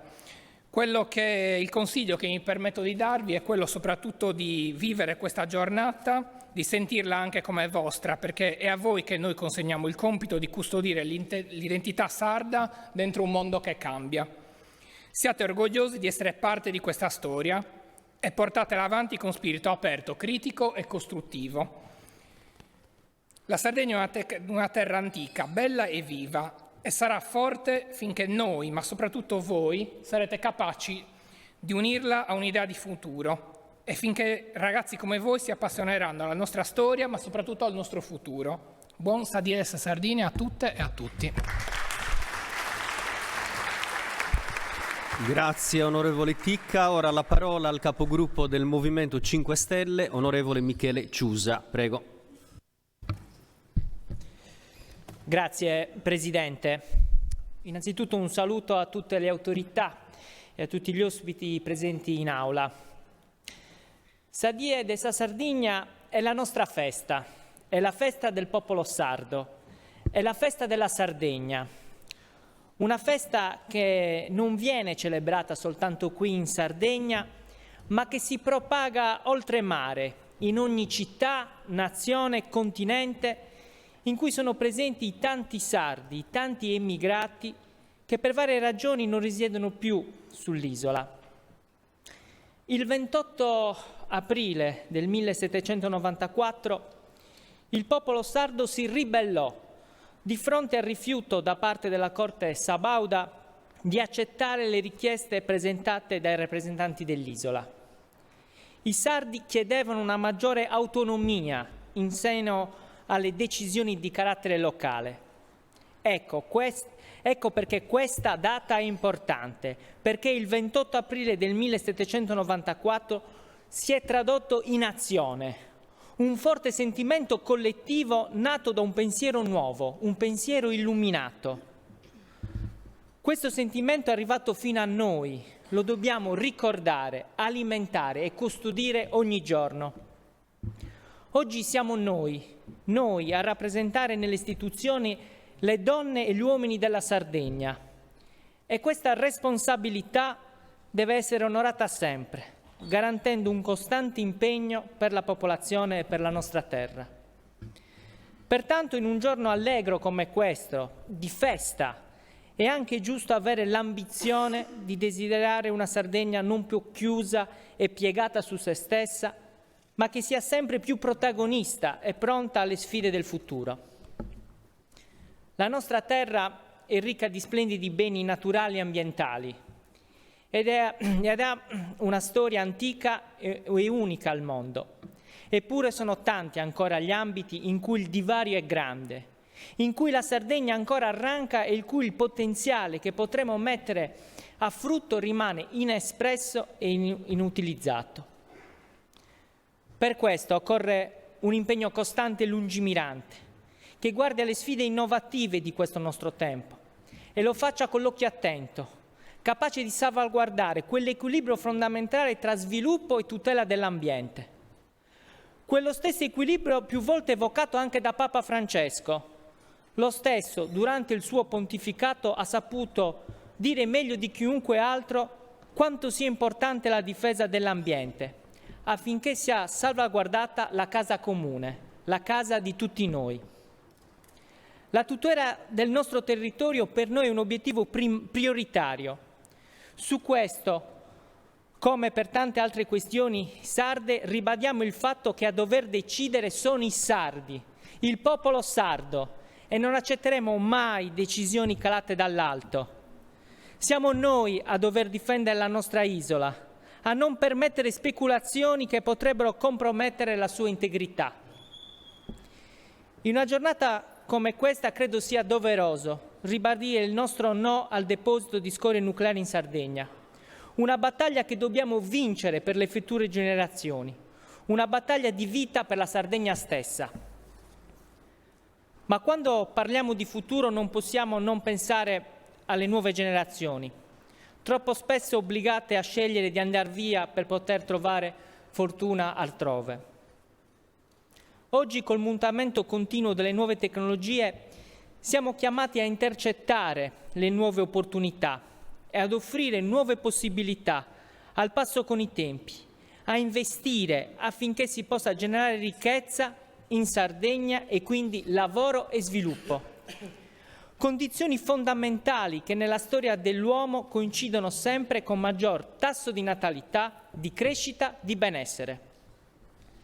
Con lo stesso sentimento di appartenenza dei nostri predecessori, con impegno, responsabilità e fierezza, continuiamo a lavorare per permettere ai sardi di governare la Sardegna, di decidere, di scegliere, ma soprattutto di crescere e poter restare. Buona festa alla Sardegna, a tutti i sardi, a tutti noi. Grazie onorevole Ciusa. E ora per il gruppo di Forza Italia la parola all'onorevole Giuseppe Talanas. Prego.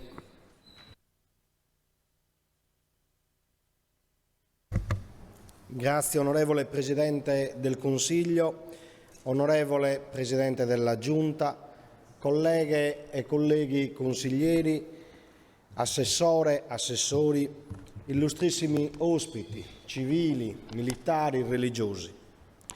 Oggi la Sardegna e i sardi celebrano Sa Dies a Sardigna, per noi giornata di festa nazionale, istituita nel 1993 da questa Assemblea.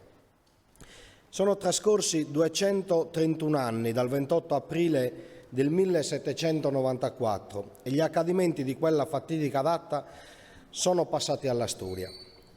Stamane, percorrendo la via per giungere a Cagliari, riflettevo che i fatti passati possono costituire un faro, una guida per noi legislatori che abbiamo il dovere di interpretare al meglio e trasformare in azioni concrete le esigenze dei nostri cittadini. Voglio innanzitutto complimentarmi per la scelta di eseguire il va pensiero del Nabucco di Verdi e così magistralmente interpretato dal coro del Teatro Lirico di Cagliari. Gli accadimenti di quel 28 aprile 1794 non giunsero come un fulmine al ciel sereno. Furono tante le ragioni del malessere che durante tutta la seconda metà del Settecento covava sotto la cenere, contribuendo all'esplosione della rivolta che infine sfociò con la cacciata da Cagliari del viceré Balbiano e di oltre 500 funzionari pubblici. Ancora oggi abbiamo annosi problemi mai risolti del tutto, come la condizione di insularità che tanto pesa sul nostro presente e sul nostro futuro, dai trasporti al prezzo delle merci per finire col costo delle energie, la più cara d'Italia. Ma ciò che mi preme più di ogni altra cosa è richiamare l'attenzione sugli ultimi dati diffusi dagli istituti di statistica che hanno prospettato una Sardegna con un significativo aumento di quelle fasce sociali che rasentano purtroppo la cosiddetta soglia di povertà, con l'ampliarsi dei già tanti motivi di diseguaglianza e penalizzazione rispetto al resto dell'Italia, con un numero sempre maggiore di cittadini che si affidano ad associazioni come la Caritas. Ecco, ad oltre 30 anni dall'istituzione di questa importante ricorrenza, dobbiamo fare ancora molto per viverla non solo come festa di commemorazione, di orgoglio storico ed identitario del nostro popolo, per quanto sia giusto e importante farlo. Dobbiamo porci come obiettivo una quotidiana e profonda riflessione per essere sempre più capaci e pronti ad interpretare quelli che sono i reali bisogni, le esigenze e le aspettative dei nostri concittadini. Allora, memori della nostra storia, così come nel va pensiero riscopriamo insieme questa nostra forza che ci aiuti a far restituire al popolo sardo certezza in un futuro migliore, speranza e, perché no, i suoi legittimi sogni, che non sono altro che quelli dei nostri figli, delle generazioni future, della nostra millenaria e meravigliosa terra che è la Sardegna. Grazie.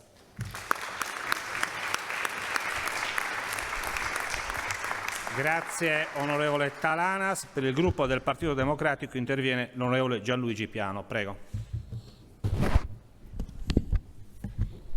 Signor Presidente, onorevole Presidente della Giunta regionale, Assessore, Assessori, colleghe e colleghi consiglieri, autorità presenti, Comitato Sadie, cittadine e cittadini sardi. Prendo la parola oggi in questa seduta solenne del Consiglio regionale per celebrare Sadie de sa Sardegna, giornata che ricorda un momento fondamentale nella storia della nostra isola, simbolo della lotta per la libertà e l'autodeterminazione del popolo sardo. I moti rivoluzionari che iniziarono il 28 aprile 1794, quando il popolo insorse contro i funzionari piemontesi e cacciò da Cagliari il viceré Vincenzo Balbiano e i rappresentanti di un potere lontano e indifferente alle esigenze della Sardegna, non furono solo un atto di ribellione contro il malgoverno sabaudo, ma l'espressione di una consapevolezza identitaria maturata negli anni che, superando antiche divisioni, unì l'isola intera. L'insurrezione popolare rappresentò il primo autentico tentativo di affermare una sovranità sarda.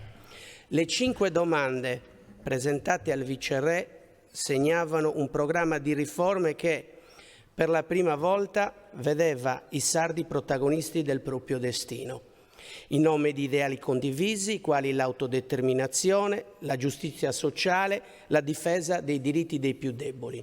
Ora, a distanza di 231 anni, sappiamo che quel cammino di consapevolezza ha portato allo Statuto speciale del 1948, pietra miliare che rappresenta il riconoscimento costituzionale della nostra storia passata, della nostra identità e delle nostre specificità. L'autonomia speciale non è un privilegio, ma uno strumento che deve essere riempito di contenuti concreti per affrontare le sfide contemporanee. La Sardegna di oggi si confronta con problemi complessi, l'invecchiamento della popolazione e l'abbandono delle aree interne, la disoccupazione giovanile, la transizione energetica e la necessità di un nuovo modello di sviluppo sostenibile. La lotta per una vera continuità territoriale che garantisca il diritto alla mobilità di tutti i sardi.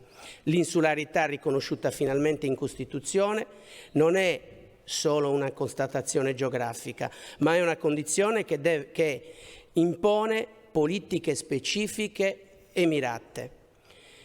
Come consiglieri regionali credo che il nostro impegno debba essere quello di costruire una Sardegna più giusta e inclusiva, in grado di dialogare con il Mediterraneo e con l'Europa, mantenendo forte la propria identità. La nostra lingua e cultura non sono solo patrimoni da tutelare, ma in un mondo sempre più omologato, ma risorse vive per il nostro sviluppo. Saddie della Sardegna ci ricorda che il popolo sardo ha sempre saputo rinnovarsi nei momenti difficili. Oggi, di fronte alle trasformazioni globali, dobbiamo dimostrare la stessa capacità di visione.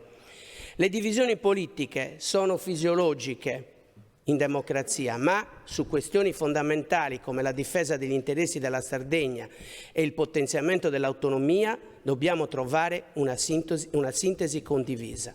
Perciò facciamo in modo che la lezione del 28 aprile 1724 non vada perduta, che lo spirito di quei patrioti sardi continui a vivere nelle nostre scelte quotidiane, nel nostro impegno per una Sardegna più giusta e più prospera.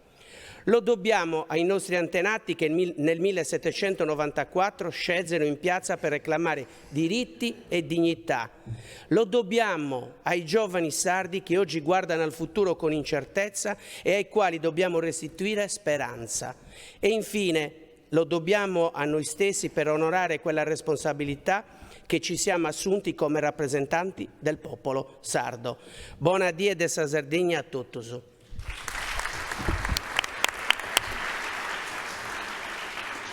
Grazie onorevole Piano. Per il gruppo di Fratelli d'Italia interviene l'onorevole Fausto Piga. Prego. Grazie Presidente. Un saluto a tutti i presenti e un ringraziamento al Comitato e a tutti gli uomini e donne che nella giornata di oggi si stanno impegnando per dare lustro a questa giornata. Oggi celebriamo Saddie della Sardegna, una giornata solenne, una giornata di riflessione che pone le basi nel ricordo dei vespri sardi e che nel contempo vuole celebrare la Sardegna nei suoi caratteri identitari che ci differenziano con orgoglio da tutte le regioni italiane, la lingua, la cultura, le tradizioni, un patrimonio unico che tutti i sardi hanno il dovere di custodire e tramandare con fierezza. Custodire e tramandare. Ai giovani e alle nuove generazioni toccherà in modo particolare questo compito e a loro chiedo davvero con entusiasmo, con orgoglio di essere gli ambasciatori di sardità. Riprendendo un po' le parole della relazione iniziale, loro devono essere leali di questi concetti e fare in modo che appunto l'identità sarda possa volare nel futuro. L'orgoglio che viviamo oggi deve essere anche trasformato in energie positive da mettere in campo ogni giorno nelle sfide che ci attendono, ciascuno per le proprie responsabilità, con lo stesso coraggio con cui vengono poi raccontate anche le vicende storiche dei moti rivoluzionari sardi. E penso alla classe politica, noi che abbiamo il privilegio di sedere in quest'Aula. Noi abbiamo la responsabilità di costruire una Sardegna migliore, abbiamo la responsabilità di far sì che i giovani continuino a vivere in Sardegna, abbiamo anche la responsabilità di far sì che chi è partito in ricerca di fortuna possa tornare a vivere in Sardegna. E nelle sfide che questa classe politica deve portare avanti, io penso alla concreta attuazione dello Statuto, ma penso anche ad una possibile revisione dello Statuto sardo che deve riguardare tutti i cittadini di qualunque colore politico. Dopotutto, se in 80 anni di storia la Sardegna è l'unica regione italiana che non ha autostrade, che non ha ferrovie, che non ha il metano, che non ha collegamenti certi con la penisola, significa che in 80 anni di storia qualcosa si poteva fare molto meglio. e quindi tocca a noi mettere in campo il massimo impegno per proseguire, per incominciare quel percorso di miglioramento. Penso quindi a uno statuto che parli sicuramente di opportunità legislative, amministrative ed economiche, ma che tracci anche un progetto collettivo di rinascita per ridare più certezze a tutti gli italiani di Sardegna. Buona festa della Sardegna a tutti e a Trusannos. Grazie onorevole Piga. Ora interviene la Presidente della Regione Autonoma della Sardegna, l'onorevole Alessandra Todde. Prego. Signor Presidente del Consiglio, onorevoli consiglieri e consigliere, assessori, autorità, comitato, care concittadine e concittadini della Sardegna, cari ragazzi e ragazze, vi porgo il mio saluto in questa solenne ricorrenza di Sadiesa Sardigna, giornata del popolo sardo. 231 anni sono passati da quando il popolo sardo, in quel 28 aprile del 1794, si ribellò all'oppressione. Già allora la Sardegna, che millenni prima aveva generato una delle più avanzate civiltà dell'epoca, quella nuragica, veniva da una storia di dominazione e sfruttamento che è proseguita nei secoli successivi. Torniamo per un attimo a quel 28 aprile, a Cagliari prima e poi nei giorni seguenti a Sassari, ad Alghero, alle tensioni che covavano. Portiamo le nostre menti a tutti i centri dell'interno che insieme alle città si sollevarono contro i funzionari piemontesi in reazione allo sfruttamento diffuso e alla condizione di oppressione che la Sardegna stava vivendo.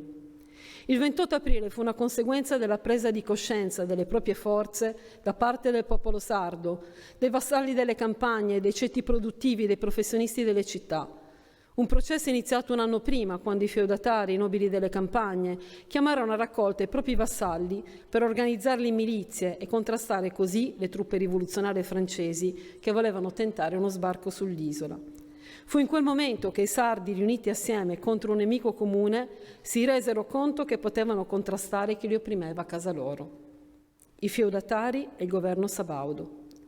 Una eterogenesi dei fini che portò in poco tempo prima alla richiesta di incarichi di governo civile e militare, poi a una maggiore coscienza politica di autogoverno e di superamento dell'anacronistico sistema feudale. Non è certo questa l'occasione per un'analisi storiografica, che peraltro i nostri storici hanno già abbondantemente prodotto nelle sedi deputate alla ricerca e al dibattito. Quello che mi preme sottolineare qui, nella massima assemblea organizzata del popolo sardo, è che quando ci uniamo, quando superiamo le divisioni, quando superiamo la rassegnazione e prendiamo coscienza di ciò che siamo, del nostro valore, riusciamo in missioni che poco prima noi stessi ritenevamo impossibili. Il 28 aprile e i successivi moti antifeudali angioiani ci dicono però anche altro, che spesso chi boicotta sono le forze ostili al cambiamento, quelle che guadagnano da rendite di posizione e che per questo ostacolano lo sviluppo per il bene comune.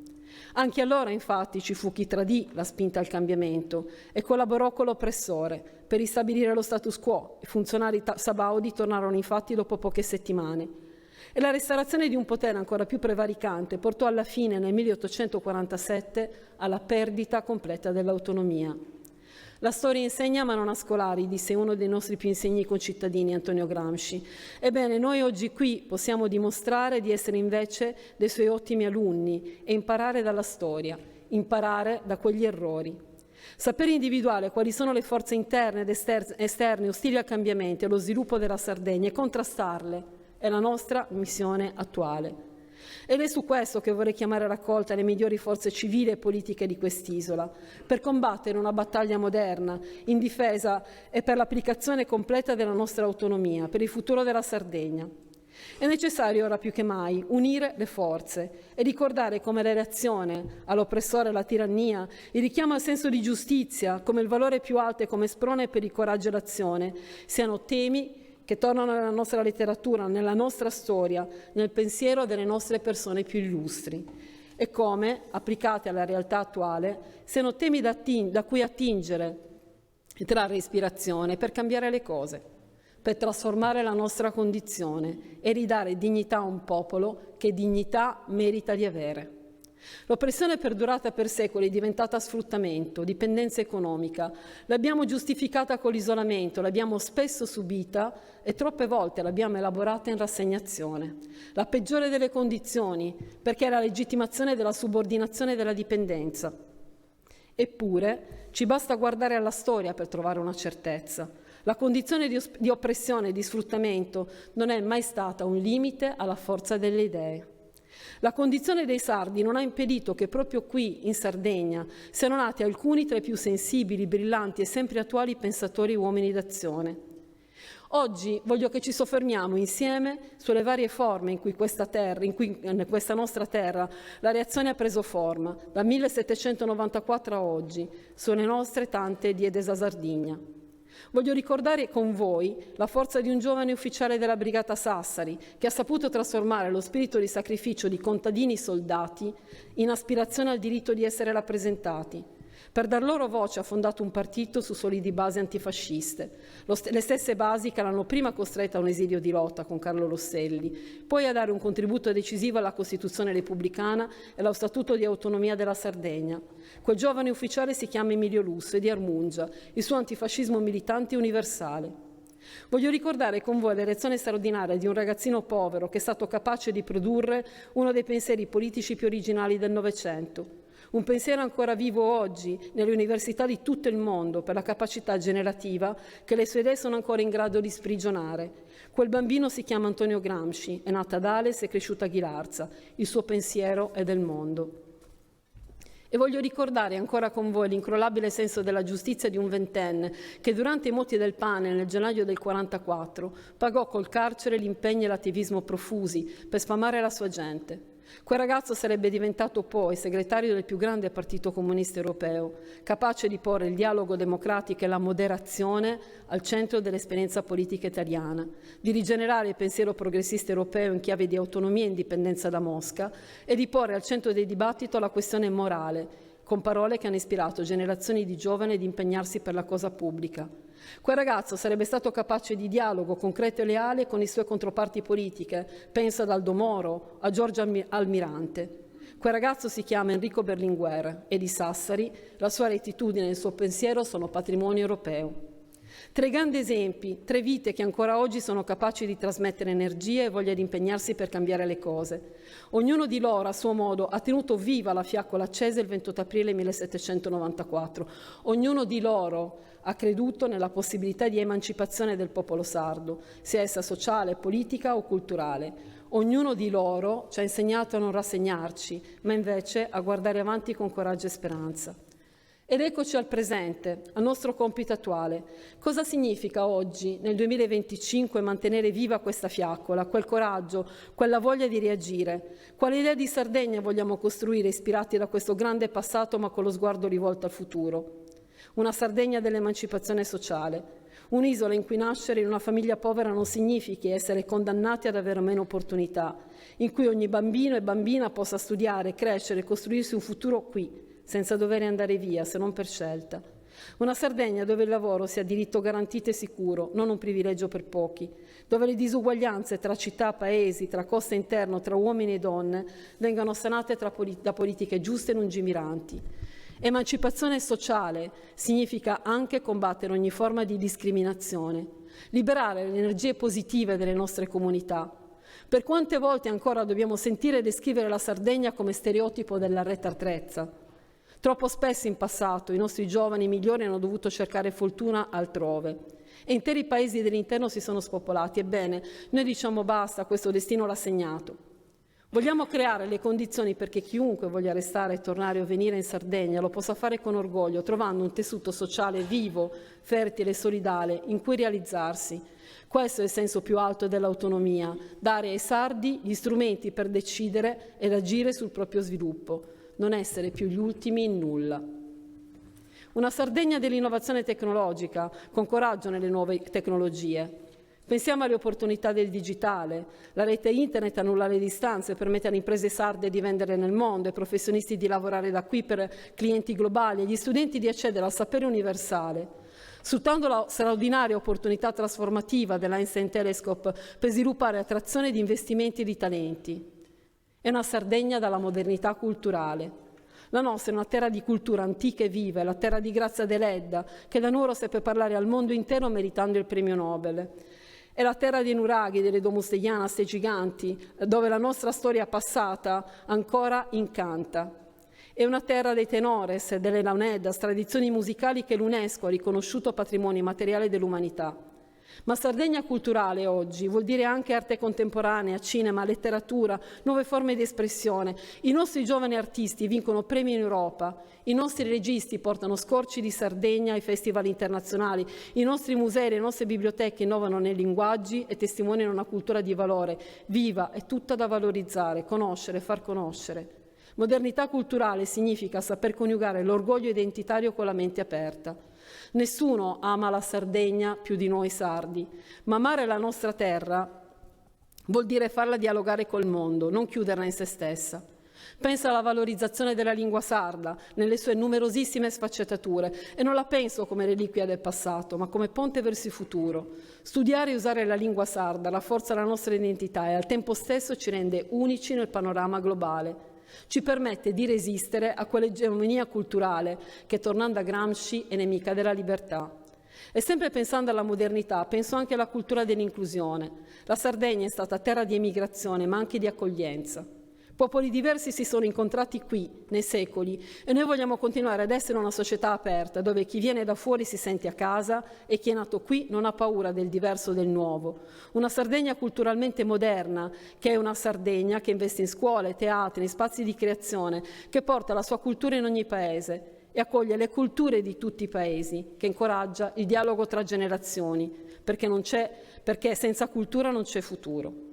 Una Sardegna protagonista del Mediterraneo in Europa. Basta guardare la cartina geografica, la nostra isola è un ponte naturale tra Europa e Africa. Per troppo tempo questa centralità geografica non si è tradotta in centralità politica o economica. Dobbiamo avere l'ambizione di cambiare questo stato di cose.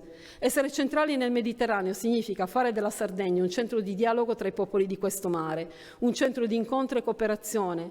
In un Mediterraneo spesso teatro di conflitti, di crisi umanitarie e di divisioni, la Sardegna può offrire un modello di convivenza e di pace. Possiamo essere un'isola di pace dove costruire di disarmo, di diritti, di sviluppo sostenibile per l'intera area mediterranea e allo stesso tempo essere centrali in Europa. La Sardegna, pur con le sue peculiarità, è parte integrante dell'Unione Europea, ne condivide i valori di democrazia e libertà. Dobbiamo far sentire più forte la voce dei sardi in Europa. Nelle politiche che ci riguardano, a partire dalla coesione territoriale, che per noi non sarà mai negoziabile con il riarmo, e sui trasporti, sull'accoglienza, sulla transizione ecologica, in breve una Sardegna che la periferia diventa centro di idee, di incontri, di nuove opportunità. Un progetto ambizioso, ma soprattutto un progetto unitario. Sì, alla nostra portata, se sapremo essere all'altezza della nostra storia. Sadie ci ricorda che i sardi, quando fanno comunità, sanno compiere imprese straordinarie. Ce lo ricordano i contadini e gli artigiani del 1794, che senza eserciti, senza aiuti esterni, si ribellarono ad un governo ingiusto. Ce lo ricorda Emilio Lussu, che con pochi uomini coraggiosi tenne viva la fiamma della libertà durante la notte più buia della dittatura. Ce lo ricorda Antonio Gramsci, che dal buio di una cella costruì con le idee un avvenire possibile per gli oppressi. E ce lo ricorda Enrico Berlinguer, che con la forza gentile dell'esempio cambiò il modo di far politica, mettendo al centro l'onestà e le persone comuni. Siamo eredi di giganti. Abbiamo sulle spalle il peso e l'onore di quanto hanno fatto per noi e sta a noi il compito di esserne degni, portando avanti quella lotta con strumenti nuovi, ma con la stessa passione. E allora, in questa giornata di festa e memoria, invito ciascuno di voi a sentirsi parte attiva di questo cammino. Le istituzioni da sole non bastano, abbiamo bisogno dell'energia del nostro popolo, di tutti voi. Abbiamo bisogno dei giovani, di voi giovani che mi ascoltate, perché siete voi il seme del domani. Studiate, formatevi, partecipate e come ci esortava Gramsci, istruitevi perché avremo bisogno di tutta la nostra intelligenza, agitatevi perché avremo bisogno di tutto il nostro entusiasmo, organizzatevi perché avremo bisogno di tutta la nostra forza.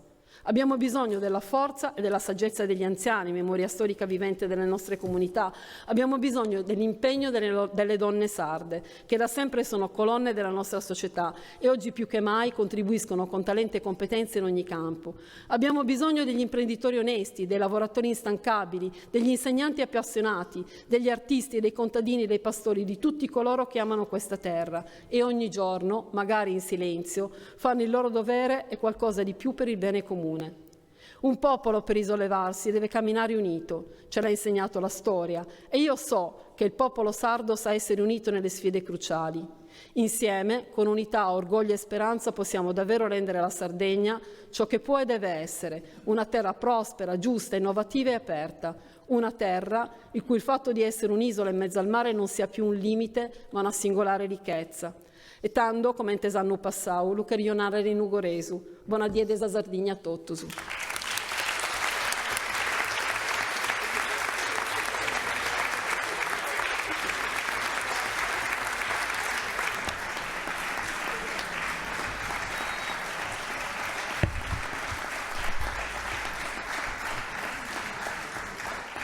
Grazie alla Presidente Alessandra Todde. Ora, a conclusione della manifestazione di questa mattina, un ultimo contributo musicale da parte di Luca Schirru e poi concludiamo la manifestazione. Prego.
Grazie a tutti i presenti, spero che abbiamo iniziato questa giornata di ricordo di Saddie per Saddie nel modo migliore, con tutti i protagonisti principali. Vi ringrazio e sono sicuro che, riprendendo anche le parole di Marco Cocco, il giovane studente, dalla nostra storia c'è sicuramente un futuro e tu ci hai dimostrato che questo futuro c'è ed è molto profondo.